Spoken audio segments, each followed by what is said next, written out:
Hi, my name is Gobika and I will be introducing to you the companies that we have chosen. So we have picked the food industry, which is Nestle Malaysia Berhad, Cocoaland Holdings Berhad, and also Dutch Lady Industries. So let me just give you a brief introduction of these companies. As we all know, Nestle Malaysia is a well-known company and some of its products are Milo, Maggi, Nescafe, and even pet care edibles such as Friskies. So Nestle Malaysia has been in Malaysia since the 1912. Okay, now let's move on to Cocoaland Holdings Berhad. So Cocoaland Holdings was coined by the Liu and Lau brothers while they were selling deep fried snacks in a van in the 1970s. And currently they have propelled towards advancement where they have created an award-winning product such as their cocoa jelly. And they have expanded to Southeast Asian countries as well.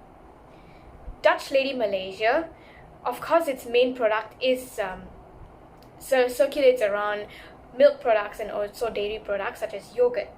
And Dutch Lady has been around Malaysia since the year 1954. Now, what are the core businesses of these companies? So, as for Nestle Malaysia, its core business is to maintain its position as a leading health, wellness and nutrition company where they focus on the quality of lives. So as for Dutch Lady Malaysia, it is something similar. However, its core business centers on milk products and also yogurt. So their core business is milk for the growing milk segment. And as for Cocoaland Holdings Berhad, their core business centers on confectionery such as gummies and preservatives. They're not really focused on preserving life, but more on their product itself. Now, let's move on to the owners of the company. So Nestle Malaysia is primarily owned by Nestle South America and also some financial companies in Malaysia, which I have included. And let's move on to Cocoaland Holdings Berhad. They are owned by their founders, family members, and also one of their biggest shareholders is FNN. And some other shareholders are the public as well. So for Dutch Lady Malaysia, is also owned by a Friesland Campina. It's a Dutch parent company, and its shareholders are also financial companies like Nestle as well. So which company ranks first in terms of sales and marketing? That would be Nestle, because obviously Nestle has a strong brand presence and it also knows how to target its market, to the market according to the consumer's brands and needs. Like, let's take Milo for example. Milo suits all age ranges. However, it typically is popular among youngsters because 90% of youngsters drink Milo due to its energy content. It is known as an energy boost. So they know their market. Dutch Lady knows their market as well. However, they have limited products. And Cocoaland ranks last because Cocoaland has product development. However, it has not penetrated into different markets or different niches yet. So it has a lot to develop. In terms of sales, let's talk about their profits.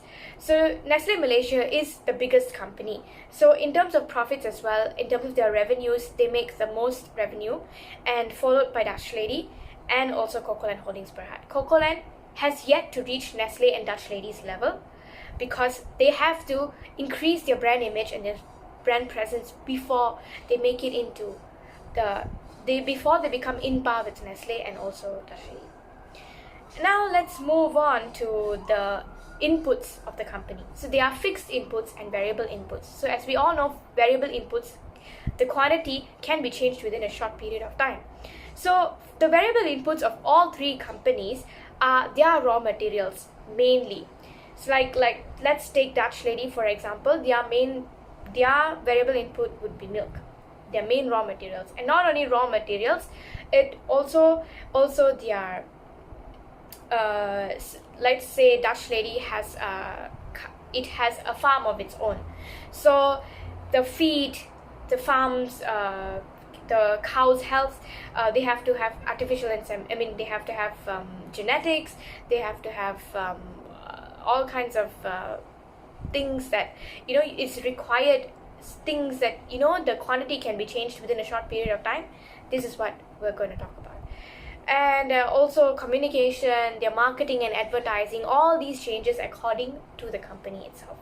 Now, the fixed input for these companies are almost the same. Let's take government taxes, insurance premiums, rent, lease, depreciation of equipment. All these are fixed inputs because these things cannot, the quantity of these things cannot be changed within a short period of time. They require time or a huge makeover depending on the demand of each company, or depending on the productivity or the production of the company itself for them to make certain changes.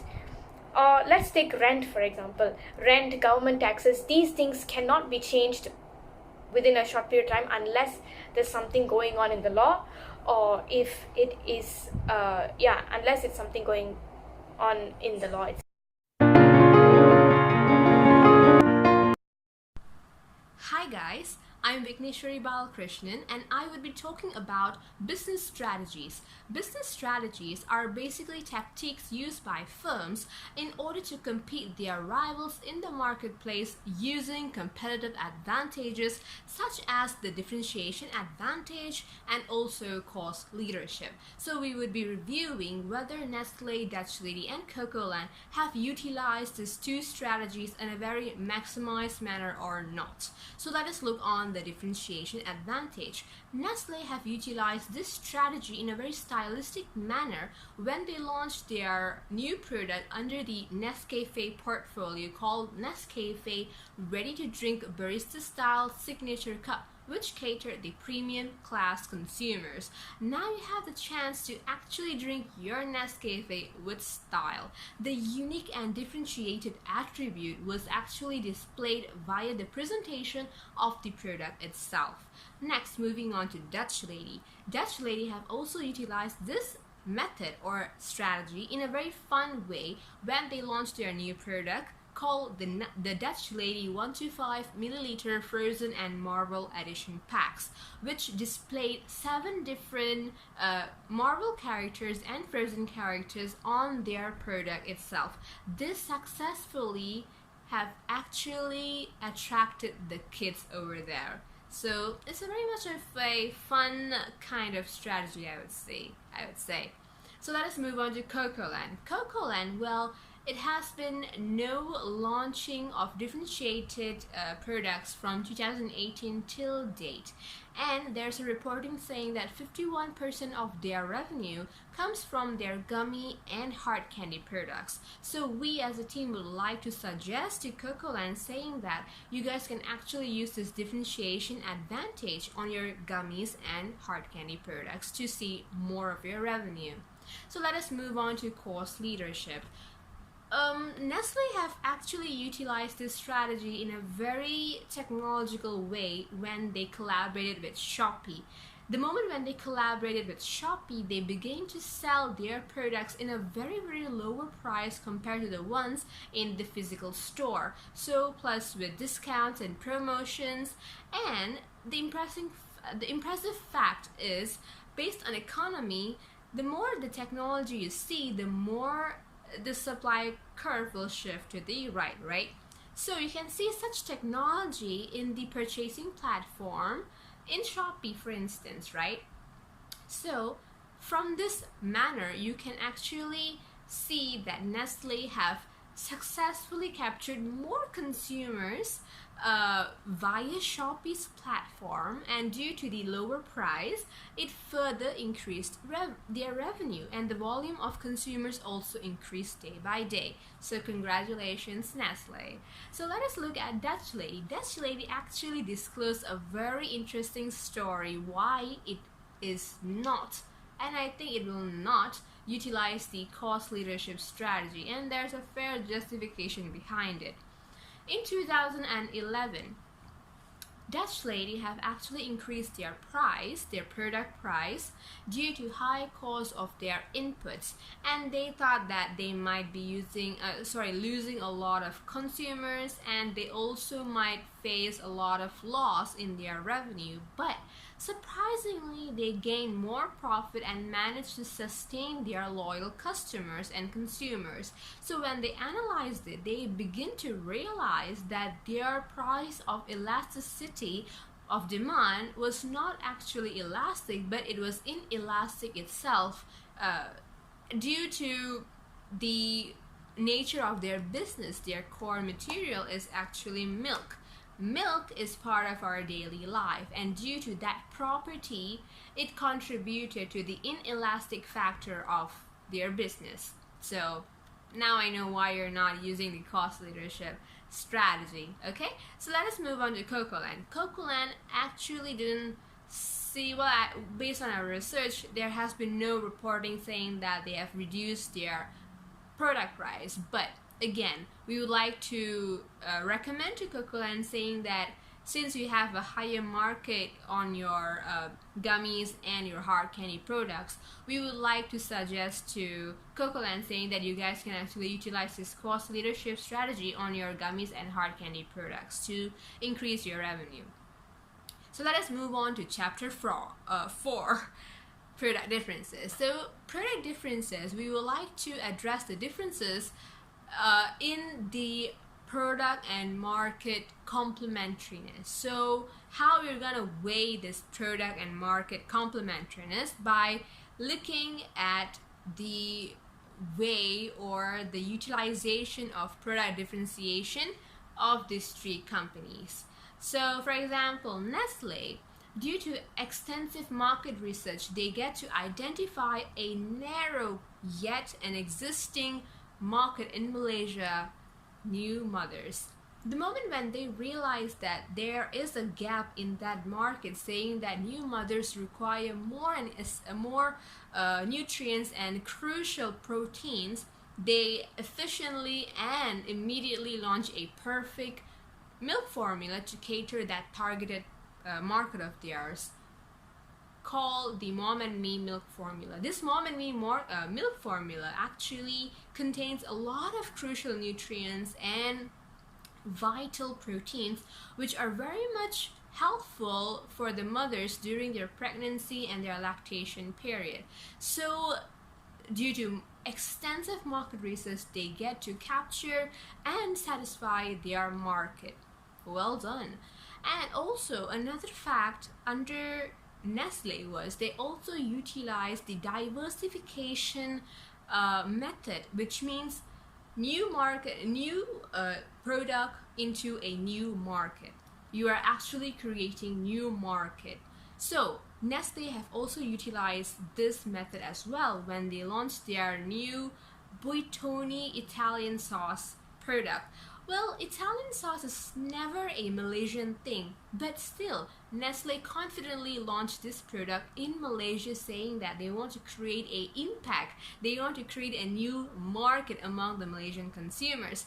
So this is a very delighting news for the Italian cuisine lovers, and also provides a gateway to fellow Malaysians out there to taste Italian essence on your food. So that's a very great effort from Nestle's R&D downstream research. Well done. So let us look on Dutch Lady. Well, Dutch Lady have also utilized the product development method, but not the diversification method yet. So what are the products under the product development method? So they have actually produced or launched a Dutch Lady Milky Mini RM1 ringgit pack to cater the value conscious consumers, but there's only one drawback there.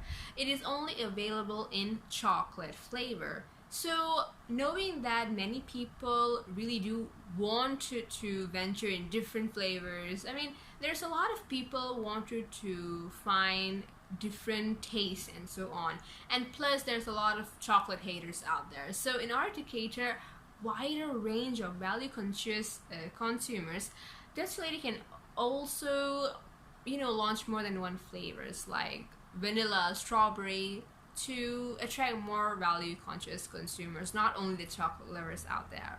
So let us go to Cocoaland. So Cocoaland have also utilized the product development method, but not the diversification method yet. So under the product development method, they actually launched green tea original of theirs, but there's two drawbacks there. One, you have a lot of substitutes for green tea, and another one is that based on RHP's research in 2019, they stated that Cocoaland is experiencing bullish demand for their beverages. So instead of utilizing this phenomenal and potential strategies on your beverages, we would like to recommend to Cocoaland that you guys can actually utilize all of these potential strategies on your gummies and hard candy products again. Okay, so in summary, due to extensive market research, Nestle have actually successfully catered and satisfied the targeted market in a very stronger scale. And as for Dutch Lady, due to average amount of market research, it was able to capture and satisfy its market in a very partial manner, and due to little amount of market research, Cocoaland get to satisfy its market in a very minimal manner or degree, I would say. So you can see the differences in terms of the product market complementariness. Okay, so that is all for chapter 4. So let us go to chapter 5.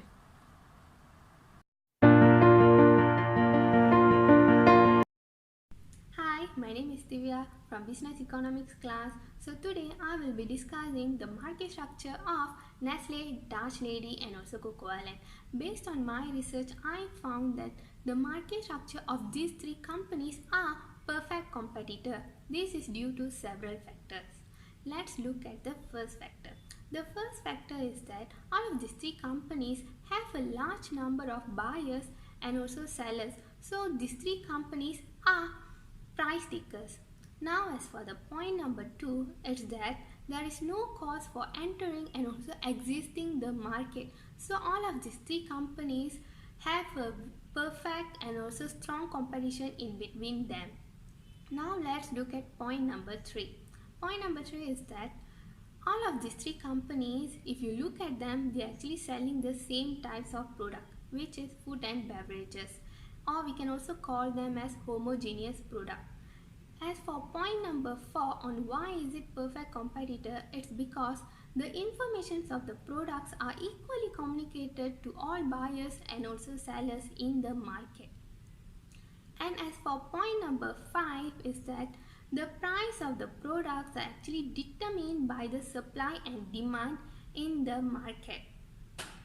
Since all of these three companies are price takers, the demand curve will be perfectly elastic. This is because these three companies are actually selling the same types of products. So the only thing that varies in between them is the quality and taste. Now let's talk about the price. The price will be most likely the same among these three companies. Let me give you an example. Let's take for example Nestle.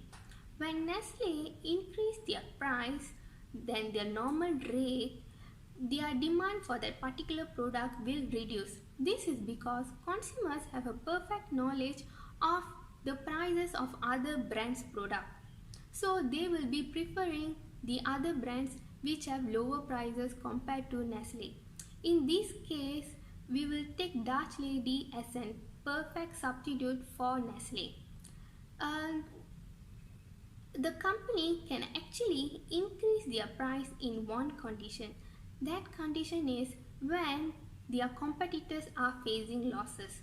Now let me show you an example of perfect competitor graph. This will be the perfect competitor graph. As you can see here, the green color line is the price equilibrium.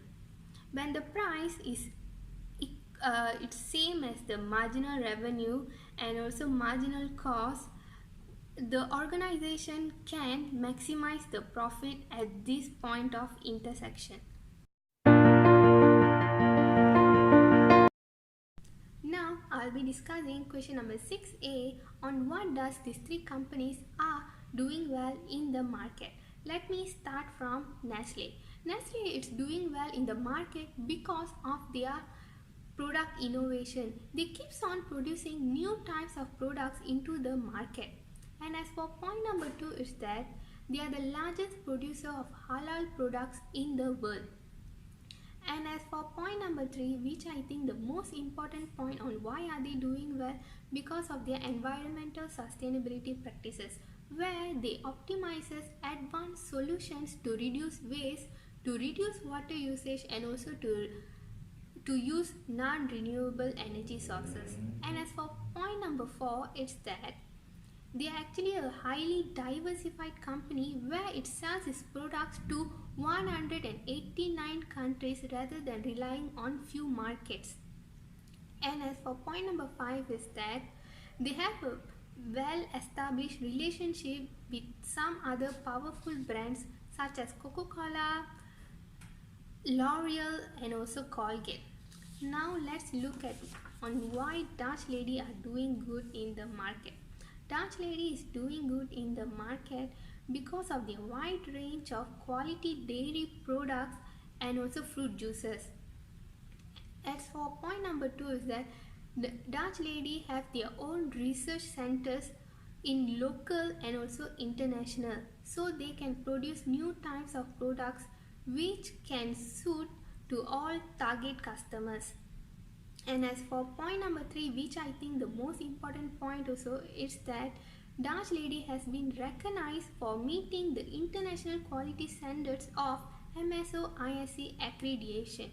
This certification is actually important so that the customers can have a trust on Dutch Lady's brands, that their brands are actually nutritious and also safe to consume.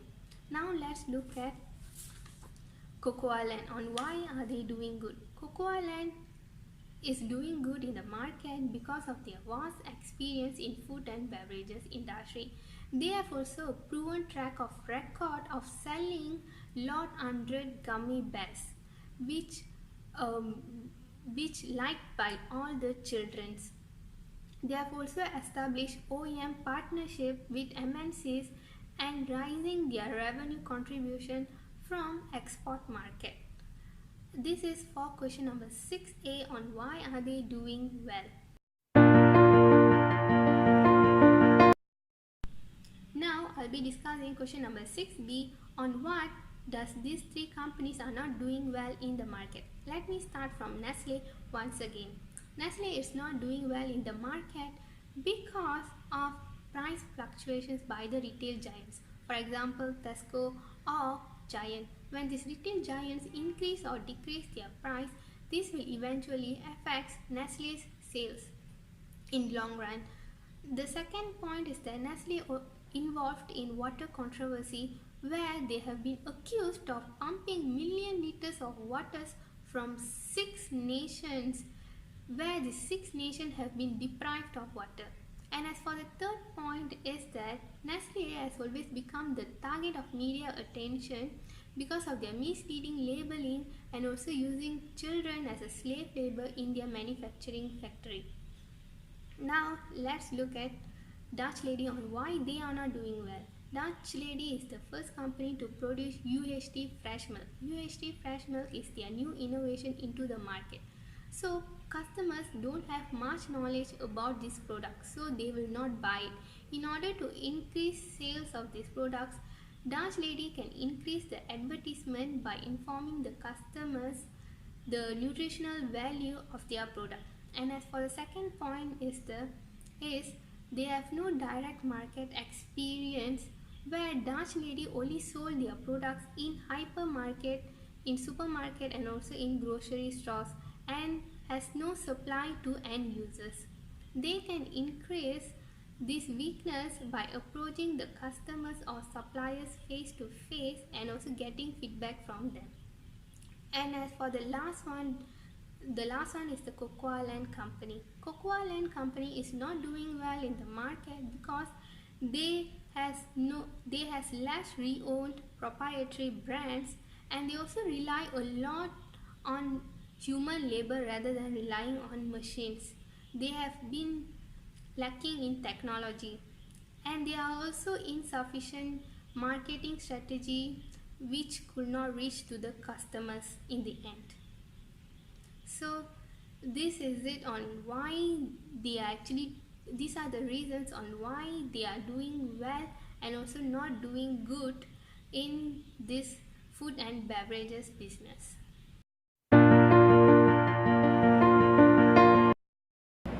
Hi, my name is Bama Sundaresan from Business Economics. We already discussed about the background, operational and business strategies of the three companies, Nestle, Dutch Lady and Cocoaland.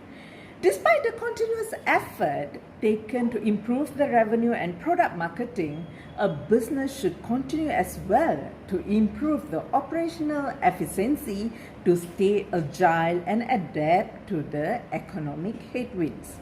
For a company to improve the business performance, it is important for leader of the business to tackle the key or the crucial factors of the operations. To name few is, number 1, summarize the business strategy and share it with everyone in the company. As a CEO, one must understand that many corporate workers are unaware of their organization's big picture corporate strategy. People who understand how their own tasks contribute to the overall strategy of the firm for which they work for often performs better than those who do not. Number 2, establish clear objective for every business unit and team. Having a clear overall strategy is not on its own sufficient. You must ensure that each department and team within the organization knows what its objectives are and how those objectives relate to and align with the overall strategy. One way that many great CEOs ensure proper alignment is to use Key Performance Index (KPI) method, in which management defines both objectives and the measurement against which performance towards those objectives will be measured. Number 3, create proper alignment of objectives across the company.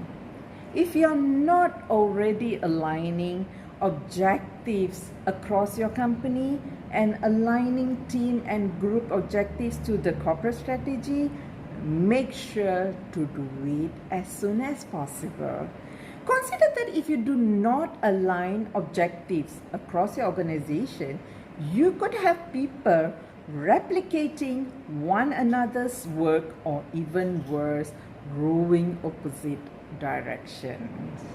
Number 4, manage executions towards objectives by utilizing continuous performance management. Many of the best CEOs today utilize continuous performance management, which in short they call it as CPM, throughout their organizations. CPM refers to performance management process that occur on ongoing basis rather than via some annual or biannual appraisals. Near-term objective setting done as part of the CPM process should be based on the strategy and alignments discussed earlier. This meeting gives workers a chance to educate management on where employees stand with respect to relevant objectives. Number 5, ensure that every manager has weekly one-on-one meetings with all his or her direct reports. Expanding on the prior point, it can help performance if you ensure that all managers throughout your organization adhere to the discipline of weekly one-on-one meetings with direct reports, a practice that some consider to be the most important business management practice of all. Weekly meetings not only help a firm practice continuous performance management, but they also enable managers to understand and address obstacles impeding progress towards goals before they become big problems. Number 6, leverage data. The most effective CEOs ensure that all of their company's managers manage their teams and operations as objectively as possible and armed with as much information as possible. They accomplish this by leveraging measurable data to manage people's performance and utilizing data tools to understand as much as possible about the going-ons within their organization. It is expected global dairy costs and foreign exchange fluctuations this year. Hence, it would be prudent to continuously look at new venues and ventures to grow its business into untapped markets.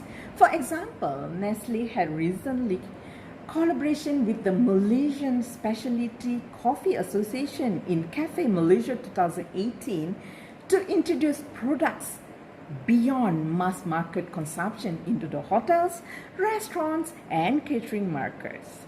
Whereas Dutch Lady had introduced its latest innovation, Dutch Lady Plus Protein, a low-fat, high-calcium milk to meet changing consumer needs. To conclude our presentation, we would summarize that to focus on ways to boost operational efficiency in a highly competitive dairy industry, with price pressure intense in the industry, success at reducing cost without sacrificing product quality and integrity could be contribute to increase profitability. Finding ways to reduce energy, electricity, water and sewage costs could enhance company profits. At the same time, it reduced the company's environmental impact and could enhance its favorable reputation with significant numbers of consumers. Thank you for watching our video presentation and hope the research data we shared here is informative.